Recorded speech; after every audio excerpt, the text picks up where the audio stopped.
Assalamualaikum warahmatullahi wabarakatuh. Alhamdulillah wassalatu wassalamu ala Rasulillah Sayyidina wa Maulana Muhammad ibn Abdillah wa ala alihi wa ashabihi wa man tabi'ahu wa mawalah. Rabbi shrah li sadri wa yassir li amri wahlul 'uqdatam min lisani yafqahu qawli, amma ba'd. Yang kami hormati pengurus Masjid Al-Huda Pancuran Gading, para imam, para ustadz, alim ulama, cerdik pandai, tokoh masyarakat, semua yang hadir pada subuh ini, insyaallah orang-orang pilihan, orang-orang yang dimuliakan oleh Allah Subhanahu wa taala. Amin ya rabbal alamin. Bersyukur kita kepada Allah dengan ucapan alhamdulillahirabbil alamin atas segala nikmat yang Allah berikan kepada kita. Subuh ini Allah masih berikan kita nikmat sehat, nikmat hidup, dan juga masih ada istiqamah untuk datang ke masjid salat subuh berjamaah. Maka ini adalah nikmat yang sungguh luar biasa besar. Kita syukuri dengan ucapan alhamdulillahirabbil alamin. Kemudian berselawat kepada baginda Nabi, Allahumma salli ala Sayyidina Muhammad wa ala ali Sayyidina Muhammad. Assalamualaikum ya Rasulullah. Baik, langsung kita sambung kembali kajian hadis arba'in subuh ini sampai pada hadis yang ke-30. Hadis ke-30. Yang punya buku silakan dibuka. An Abi Tha'labah Al-Khushani Julsum ibn Nashir radhiyallahu anhu.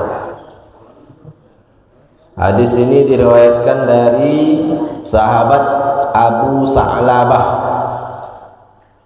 kunyahnya Abu Tha'labah Al-Khushani, namanya Julsum bin Nashir radhiyallahu anhu.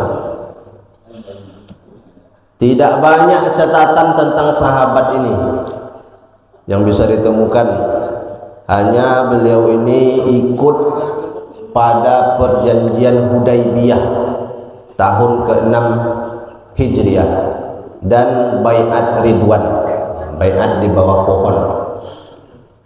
Jadi pada tahun 6 itu Nabi SAW beserta para sahabat datang ke Makkah ingin umroh, tapi dihadang, tak boleh masuk oleh kafir Quraisy. Maka dibuatlah perjanjian, waktu itu disebut dengan perjanjian Hudaybiyah. Tahun itu belum boleh masuk, tapi tahun depannya boleh. Ahlan wa sahlan ya Syekh.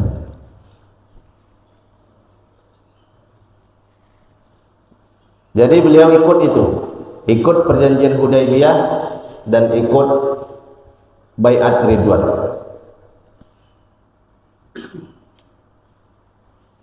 An Rasulullah sallallahu alaihi wasallam qala, dari Rasulullah sallallahu alaihi wasallam beliau bersabda, Inna Allah ta'ala farada faraidha fala tudayyi'uha. Sesungguhnya Allah Subhanahu wa taala telah menetapkan kewajiban-kewajiban. Faradha faraidha, telah menetapkan kewajiban-kewajiban, fala tudayyi'uha, maka jangan sampai kalian sia-siakan, jangan sampai kalian abaikan, jangan sampai kalian sepelekan. Wa hadda hududan fala ta'taduha, dan dia telah menetapkan batasan-batasan, maka jangan sampai kalian langgar batasan-batasan Allah itu. Wa harrama asya fala tantahikuha, dan dia telah mengharamkan beberapa hal. Fala tantahikuha, maka jangan sampai kalian terjerumus melakukannya. wa sakata an asya, dan dia juga mendiamkan beberapa hal bukan karena Allah lupa, rahmatan lakum ghairu nisyan, tapi itu karena rahmat, karena kasih sayangnya kepada kalian. Fala tabhasu anha, maka jangan kalian ributkan, jangan kalian bahas-bahas lagi. Hadisun hasan, hadis ini hasan, riwayat Daruqutni dan yang lainnya. Nah, jadi hadisnya pendek saja, hadis yang ke-30 ini.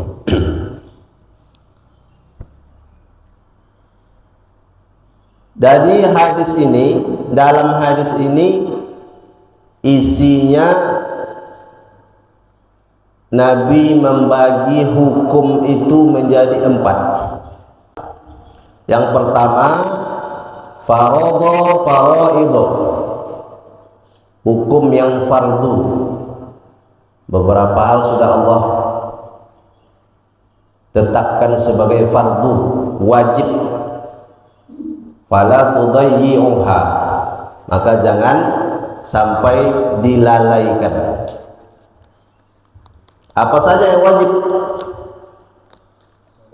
Fardu terbagi lagi menjadi 2. Fardu ain, wajib bagi setiap mukallaf. Contohnya 5 rukun Islam: salat, puasa, zakat, haji.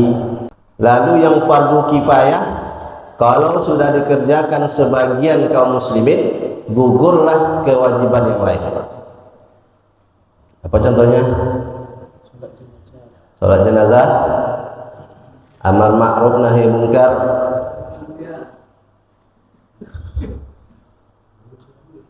menuntut ilmu, memperdalam ilmu, menjadi seorang ulama, itu fardu kifayah. Maka pada hal yang fardu ini, yang wajib ini, fala tudayyi'uha, jangan sampai disia-siakan. Dengan apa? Bisa jadi dengan melalaikannya, mengerjakannya di ujung-ujung waktu, cara melakukannya tidak dengan serius, melalaikan, menyia-nyiakannya, apalagi meninggalkannya. Yang fardu ini jangan sampai menyepelekan, jangan sampai apalagi meninggalkan. Lalu hukum yang kedua, wa hadda hududan fala ta'taduha, dia telah menetapkan batasan-batasan, maka jangan sampai engkau melanggarnya. Hudud maknanya ada 3. Makna hudud yang pertama yaitu aturan-aturan Allah, aturan yang sudah Allah tetapkan. Misalnya dalam Al-Quran itu disebutkan oleh Allah tentang tolak, kalau bahasa kita talak. Surat At-Talaq ayat 1. Nah, itu diceritakan, disebutkan bagaimana aturan-aturan tentang talak itu. Menjatuhkan talak kepada istri, tidak boleh sedang istri haid, tidak boleh ketika dia suci, sudah digauli dijatuhkan talak, tak boleh. Setelah talak itu, istri itu tetap di dalam rumah, tak boleh disuruh keluar. La tukhrijuhunna min buyutihinna wa la yakhrujna illa ayyatina bifahishatin mubayyinah, kecuali kalau dia melakukan perbuatan keji yang nyata, tertangkap selingkuh misalnya, itu baru boleh diusir. Tapi kalau baik-baik saja, istri yang sudah ditalak tetap di rumah itu, dikasih nafkah. Talak itu 1 dulu mulainya, 1. Itu aturan-aturan Allah. Allah sebutkan tuh di ujung ayat itu, wa tilka hududullah, demikianlah hukum-hukum Allah. Wa may yata'adda hududallah, siapa yang melanggar hukum-hukum Allah itu, faqad zalama nafsahu, maka dia telah berbuat zalim terhadap dirinya sendiri. Nah, sekarang belum lagi talak udah diusir istri dari rumah. Jadi banyak orang kita, orang Islam tidak memakai aturan-aturan yang sudah Allah tetapkan itu. Kadang kita yang punya ayat, orang lain yang mengamalkannya. Nah, kalau orang-orang barat itu biasanya kalau udah cerai, dia ada juga masih yang serumah. Kalau kita belum cerai lagi, udah diusir. Nah, itu aturan-aturan tentang talak itu termasuk hudud Allah. Hudud. Contoh lain dalam Al-Quran itu tentang hudud, tentang hukum waris. Hukum waris dalam surah An-Nisa ayat 11 sampai 14 itu disebutkan. Kalau anak perempuan sendiri tak ada saudaranya dapat setengah. Kalau suami tak ada anaknya dapat seperempat, dapat setengah. Kalau ada anak dapat seperempat. Kalau suami yang meninggal, istri dapat seperempat kalau tak ada anak. Kalau ada anak dapat seperlapan.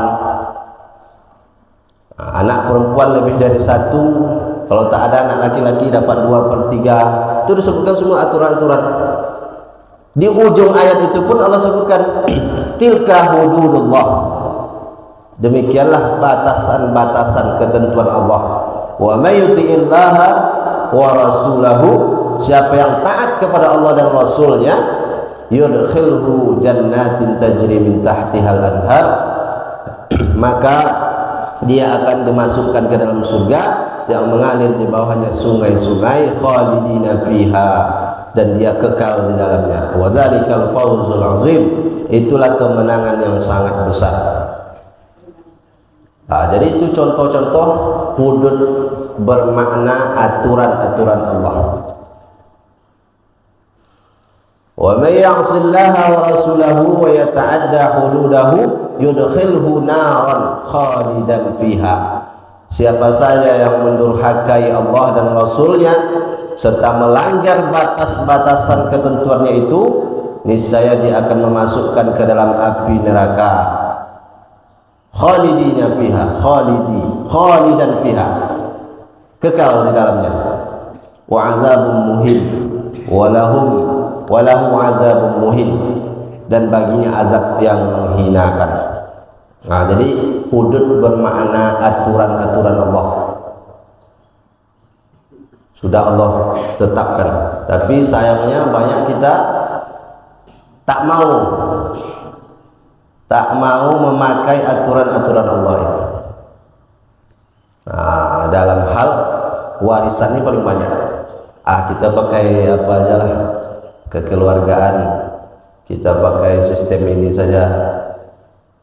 Harusnya dipakai aturan-aturan yang sudah Allah tetapkan itu. Lalu makna hudud yang kedua, batasan pada perkara yang wajib, sunnah, mubah. Jadi dalam perkara-perkara yang wajib itu ada batasan-batasannya. Salat misalnya, inna salata kanat 'alal mu'minina kitaban mawquta. Salat itu diwajibkan bagi orang yang beriman, sudah ditetapkan waktu-waktunya. Salat subuh ada waktunya sendiri, zuhur ada waktunya. Jangan karena sok hebat sholat sebelum waktunya. Nah, itu batasan dalam hal wajib. Karena saking semangatnya sholat subuh 4 rakaat, tak boleh. Sudah Allah tetapkan batasan-batasannya, hitungan-hitungannya. Itu dalam hal yang fardu. Puasa, puasa itu wa kulu washrabu hatta yatabayyana lakumul khaytul abyadu minal khaytil aswadi minal fajri. Puasa itu dari fajar sampai tenggelam matahari. Jangan karena sok kuat puasa sampai malam. Nah, sudah Allah tetapkan batas-batasnya dalam ibadah yang wajib.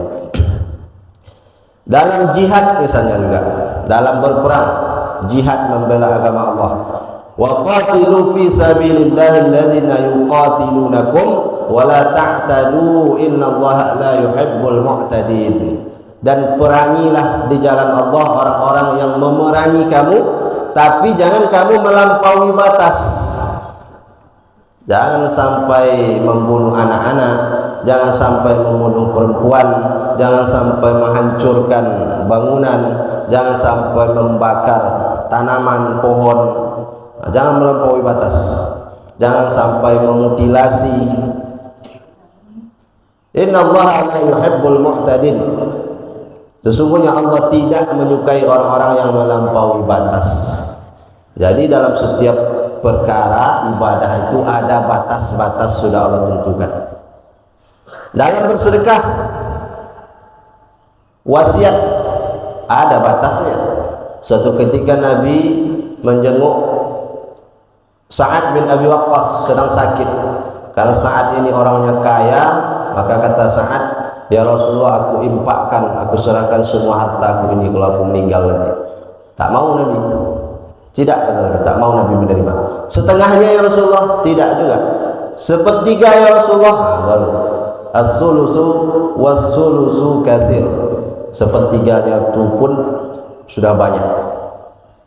Nah, kalau engkau tinggalkan ahli warismu dalam keadaan mapan, itu lebih baik. Jangan sampai dia meminta-minta kepada orang lain setelah engkau meninggal. Nah, dalam bersedekah pun batasannya ada sepertiga.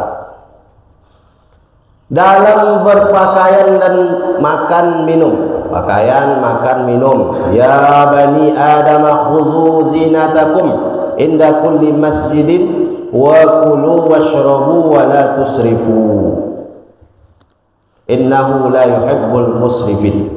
Wahai anak cucu Adam, pakailah pakaianmu yang paling indah pada setiap memasuki masjid. Nah, jadi kalau ke masjid pakai pakaian yang paling indah diperintahkan. Dan makan serta minumlah. Wa kulu washrabu wa la tusrifu. Tapi jangan berlebihan. Jangan makan sampai muntah. Saking kenyangnya sampai muntah. Innahu la yuhibbul musrifin. Karena Allah tidak menyukai orang-orang yang berlebihan. Maka ada batas-batasnya dalam hal wajib, dalam hal sunnah, dalam hal yang mubah. Apalagi contohnya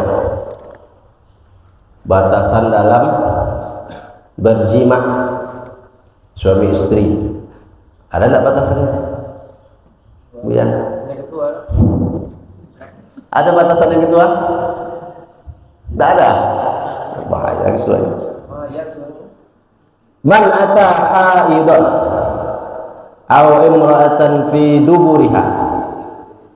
Siapa yang mendatangi istrinya yang sedang haid atau dari duburnya, au kahinan atau mendatangi dukun, faqad kafara bima unzila ala Muhammadin sallallahu alaihi wasallam, maka dia sudah kafir terhadap apa-apa yang diturunkan kepada Muhammad sallallahu alaihi wasallam. Nah, ada batasannya, tak boleh sedang haid, tak boleh dari dubur. Ada batasan-batasan. Maka jangan sampai dilanggar batasan-batasan yang sudah Allah tetapkan itu. Itu makna hudud yang kedua. Makna hudud yang ketiga adalah hukuman. Hudud jamak dari had. Nah, hudud had bagi pencuri, hukuman bagi pencuri. Wasariqu wasariqatu faqta'u aydiyahuma.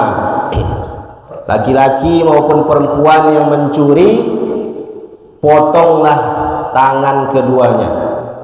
Jazaa'an bima kasaba nakalam minallahi wallahu azizun hakim. Sebagai balasan atas perbuatan yang mereka lakukan dan sebagai siksaan dari Allah. Wallahu azizun hakim. Allah Maha perkasa lagi Maha bijaksana. Had hukuman bagi pencuri, potong tangan. Had bagi pezina. Dalam surah An-Nur, az-zaniyatu waz-zani, pezina laki-laki, pezina perempuan, fajlidu kulla wahidin minhuma mi'ata jaldah, maka cambuklah mereka 100 kali cambuk, masing-masing 100 kali kalau belum menikah. Kalau sudah menikah, dalam hadis riwayat Umar bin Khattab, as-saykhu wasy-syaykhatu idza zanaya farjumuhumal battata rajama. Laki-laki wanita dewasa yang sudah menikah kalau keduanya berzina, maka rajamlah mereka. Rasulullah sallallahu alaihi wasallam wa rajamna ba'dahu. Rajama Rasulullah sallallahu alaihi wasallam wa rajamna ba'dahu. Rasulullah merajam ketika Rasul masih hidup, pernah diterapkan merajam orang yang berzina, dan kami melaksanakannya sepeninggal beliau, kata Umar bin Khattab. Had, hukuman. Hudud bermakna hukuman. Jadi yang pertama tadi fardu, hukum fardu wajib, jangan sampai dilalaikan. Yang kedua hudud, makna hudud tadi 3. Yang ketiga lagi, hukum yang ketiga dalam hadis ini, wa harrama asya fala tantahikuha, dan dia telah mengharamkan beberapa hal, maka janganlah sampai engkau terjerumus, terjatuh ke dalamnya. Hal-hal yang sudah Allah haramkan jangan sampai terjatuh, berarti jangan sampai kita dekati. Jangankan melakukannya, dekati pun jangan. Kalau yang haram itu di situ misalnya, agak berjarak kita semeter, jangan didekati supaya jangan terjerumus. Nanti ada kawan-kawan minum tua ikut pula kita duduk-duduk di situ. Awalnya memang tidak ikut, lama-lama coba pula sedikit, lama kelamaan ketagihan pula. Maka jangan dekati. Zina, salah satunya pacaran. Ini ada anak muda kita nih. Ini anak-anak muda tahun 80-an semua nanti.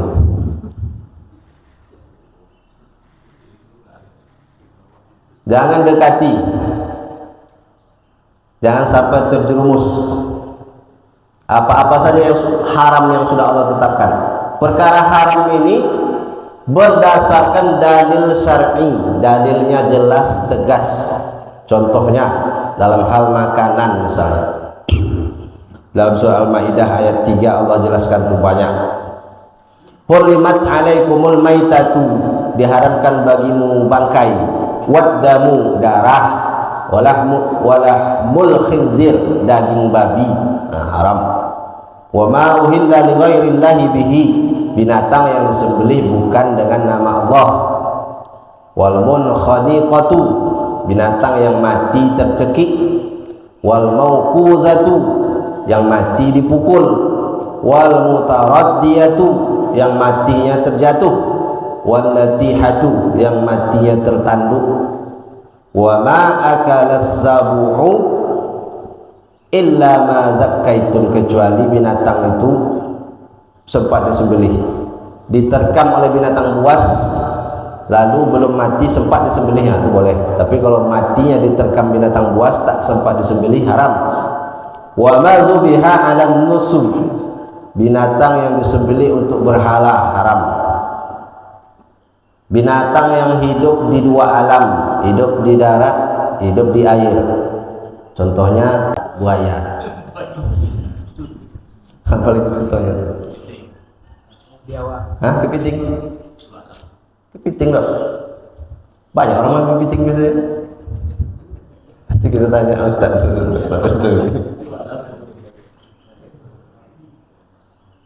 Lalu yang menjijikkan, semua yang menjijikkan haram. Tapi kadang menjijikkan bagi orang lain, tak menjijikkan bagi yang lain. Itu pula. Makanan yang memberikan mudarat, khamar, narkoba. Ya ayyuhallazina amanu innamal khamru wal maisir wal ansab wal azlam. Wahai orang beriman, sesungguhnya minuman keras, khamar, judi, berkurban untuk berhala, mengundi nasib, rijsum min amali syaitan, itu semua najis dan termasuk perbuatan setan. Fajtanibuhu la'allakum tuflihun, jauhilah agar kamu beruntung. Itu dalil-dalil tentang yang haram.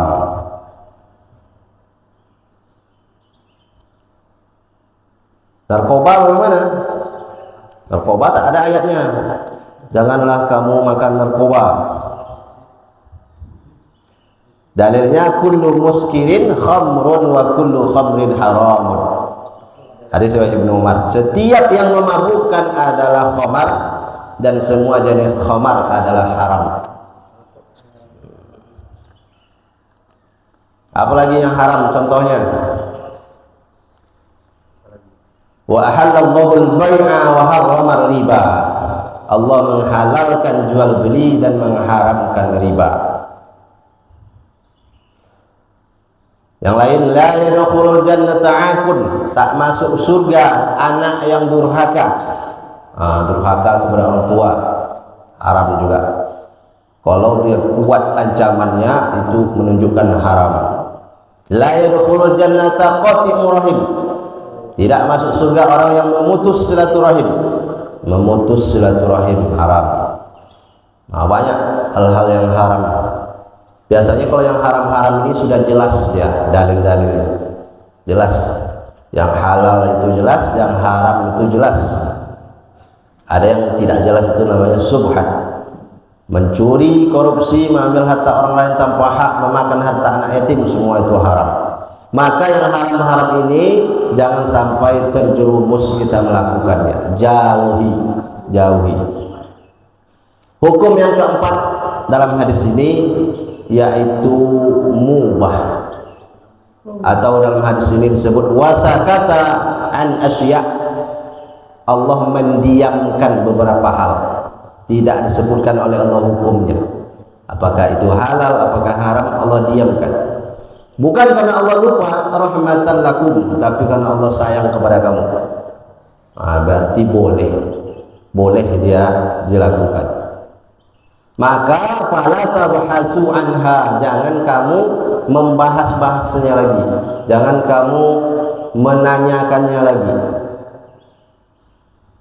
Jangan membahas ini maksudnya dulu ketika zaman Nabi, karena banyak juga orang bertanya kepada Nabi. Belum ada hukumnya, gara-gara dia bertanya turun jadi ada hukumnya, haram jadinya. Maka Nabi tidak suka sahabat yang banyak bertanya itu. Contohnya ketika haji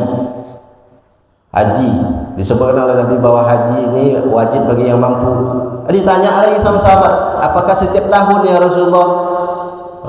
Itu marah Nabi. Jelas tidak disebutkan, maka jangan ditanyakan. Karena takutnya begitu ditanya turun perintah Allah, haji wajib setiap tahun, akan repot, memberatkan kita jadinya. Maka sesuatu yang didiamkan oleh Allah maka tidak perlu dibahas-bahas.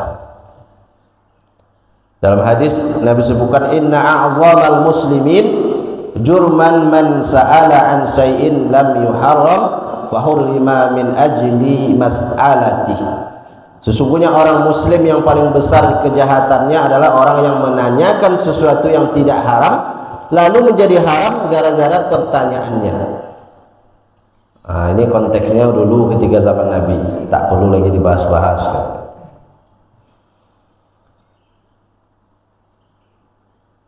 Jadi sesuatu yang tidak dibahas itu hukumnya mubah. Allah maafkan.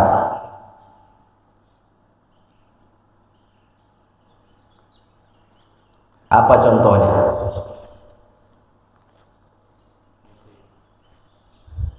Teknologi, penggunaan teknologi, mikrofon, ini sesuatu yang mubah semua. HP, mobil. Jadi ketika ada sesuatu yang baru, kalau mencari hukumnya ditengok. Bisa juga kita cari hukumnya dengan kias namanya. Melihat hukum yang sudah ada, yang sama, yang mirip, nanti ditarik hukumnya. Misalnya seperti narkoba tadi. Kalau perkara-perkara yang umum itu ditengok mana banyak manfaat daripada mudaratnya. Kalau banyak manfaatnya maka boleh. Kalau ada mudaratnya maka jangan dilakukan. Tapi kalau yang umum lagi macam tadi itu teknologi apa segala macam, maka hukumnya boleh, mubah. Maka muncullah kaidah hukum dalam fikih itu al-aslu 'alal asya' al-ibahah. Hukum asal hukum segala sesuatu itu, segala perkara itu boleh sampai ada dalil yang mengharamkannya. Nah, jadi itu. Maka orang yang mengatakan ini bid'ah, ini haram, itu tak bagaimana konsepnya. Padahal dalilnya umum tentang bid'ah itu. Kecuali disebutkan dalilnya khusus. Orang yang berkumpul lalu membaca Yasin, membaca tahlil, tahtim itu bid'ah. Misalnya ada dalilnya, itu baru. Tapi kalau tak ada, hukum asalnya boleh.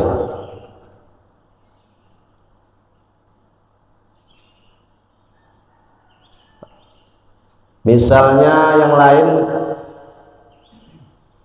membeli atau memakan makanan olahan yang datang dari negeri yang tidak Islam, misalnya dari Amerika, dari Cina, maka tak perlu kita tengok ini apa bahannya bagaimana. Tengok aja kalau sudah ada labelnya halal, ya sudah berarti halal. Tak perlu kita repot-repot lagi menengok apa isinya. Sama juga macam kita makan di rumah makan Pak Nurdin misalnya, makan cincang kambing.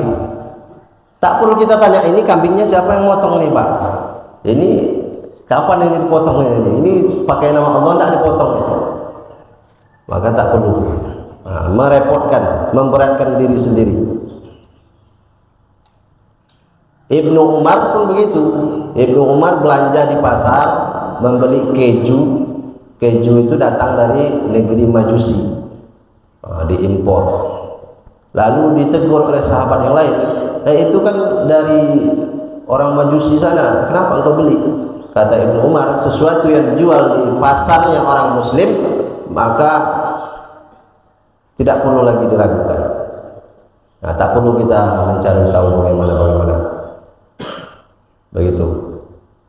Hal-hal yang sudah Allah diamkan itu jangan dibahas-bahas, jangan banyak ditanyakan.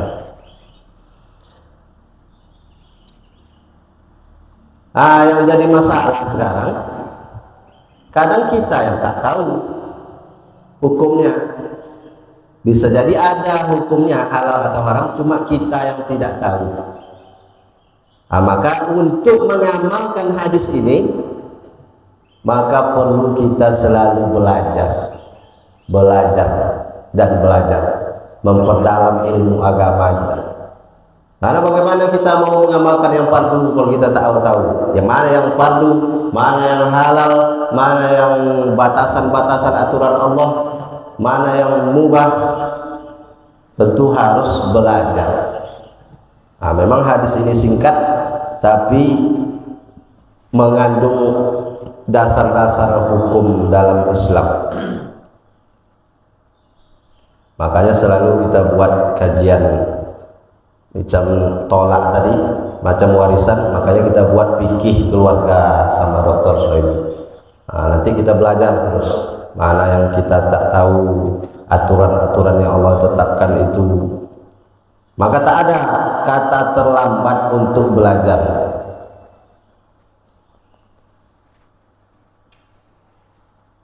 Kesimpulan yang pertama, beriman kepada Allah berarti harus siap mengikuti ketentuan dan hukum-hukum Allah.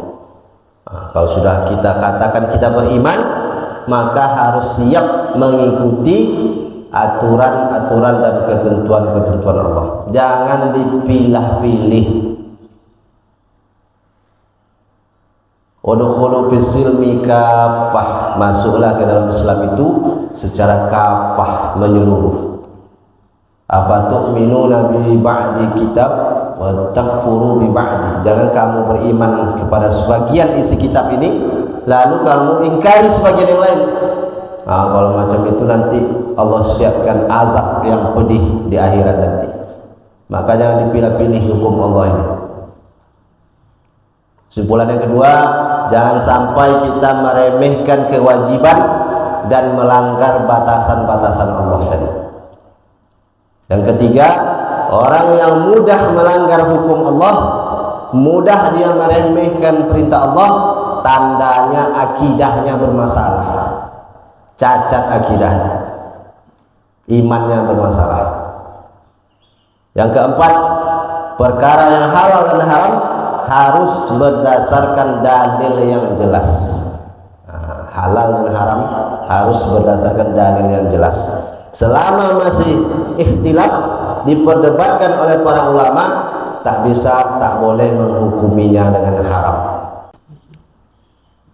Yang terakhir, yang kelima, jangan terlalu memberat-beratkan diri dengan hukum yang Allah diamkan.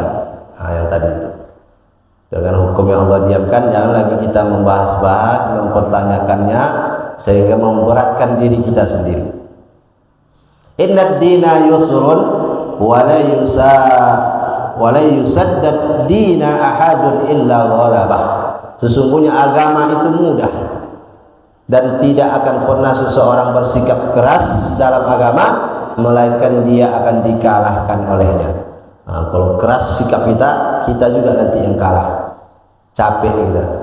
Karena agama ini mudah berdasarkan hukum-hukum ketentuan Allah, syariat Allah, bukan mudah dimudah-mudahkan. Mudah itu maksudnya kalau tak bisa sholat berdiri boleh duduk, tak bisa duduk boleh berbaring, tak bisa wudhu boleh tayamum, tak sanggup puasa karena sakit boleh diganti di hari yang lain. Itu maksudnya mudah. Bukan maksudnya mudah kalau tak mau puasa tak apa-apa, itu. Kalau malas sholat boleh ditinggalkan, bukan itu. Mudah tetap sesuai dengan syariat. Yang terakhir tadi, baru bisa kita amalkan hadis ini kalau kita punya ilmu. Maka teruslah kita belajar. Karena tak mungkin bisa mengamalkan ini kalau kita tak ada ilmunya, tak tahu kita mana yang fardu, mana yang haram, mana yang halal. Maka harus belajar. Mungkin itu saja. Kalau ada yang bertanya bisa dijawab, saya jawab. Kalau tak ada Dr. Suemi yang akan menjawabnya. Ya, Dok. Waalaikumsalam warahmatullahi wabarakatuh. Satu kewajiban kita tadi adalah belajar. Sekarang masih jadi orang-orang yang seperti ini, konsekuensi hukumnya seperti apa? Orang yang belajar lalu disalahgunakan ilmunya, itulah istilahnya. Ya, mereka dituntut nanti di hadapan Allah Subhanahu wa taala karena mereka sudah tahu. Mereka sudah tahu tapi tidak mengamalkannya. Maka ilmu itu untuk diamalkan. Menuntut ilmu, sudah dapat ilmu, kita amalkan. Ada juga yang tidak mau menuntut ilmu karena takut nanti dituntut. Dia pun akan dituntut juga. Kenapa tidak mencari tahu? Kenapa tidak mencari ilmu? Maka tak ada alasan. Maka bagi orang-orang yang sudah berilmu tapi menyalahgunakan ilmunya itu, tidak dipakai di jalan yang benar, maka akan Allah tuntut. Innas sam'a wal basar wal fuad kullu ulaika kana anhu mas'ula. Pendengaran, penglihatan, hati dan pikiran akan Allah minta pertanggungjawabannya, akan Allah soal. Itu akan dipertanggungjawabkan.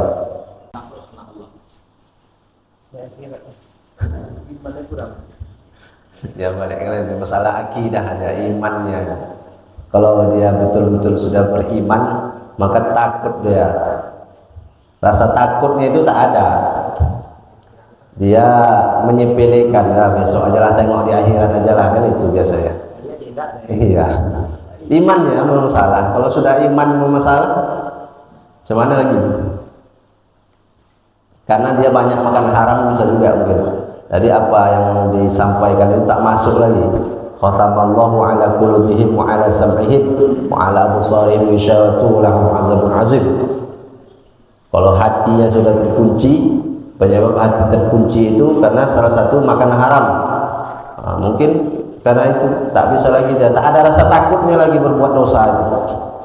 Karena kan banyak kita tengok orang tak ada rasa takutnya berbuat dosa, enteng saja berbuat dosa, meninggalkan yang wajib enteng saja, karena dia khatamallahu ala qulubihim tadi, hatinya sudah tertutup, terkunci.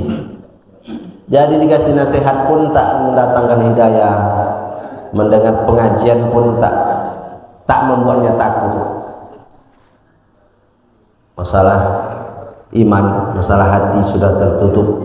Penyebabnya karena makan haram salah satunya. Kita sudah mengajak, orang tak mau. Dan jawabannya kata lain-lain, ada yang Ya, tugas kita cuma mengajak itu tadi, menyampaikan man syaa falyu'min wa man syaa falyakfur. Siapa yang mau beriman silakan, siapa yang mau kafir, kufur, tetap tak mau silakan. Tugas kita hanya menyampaikan. artinya Itu boleh memaksa, Ustaz. ya tak usah memaksa, itu masalah hidayah lagi.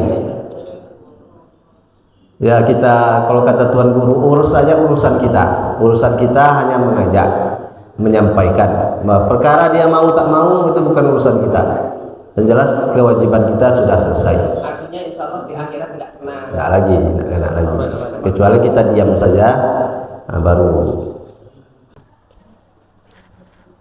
Sudah, mudah-mudahan ada manfaatnya.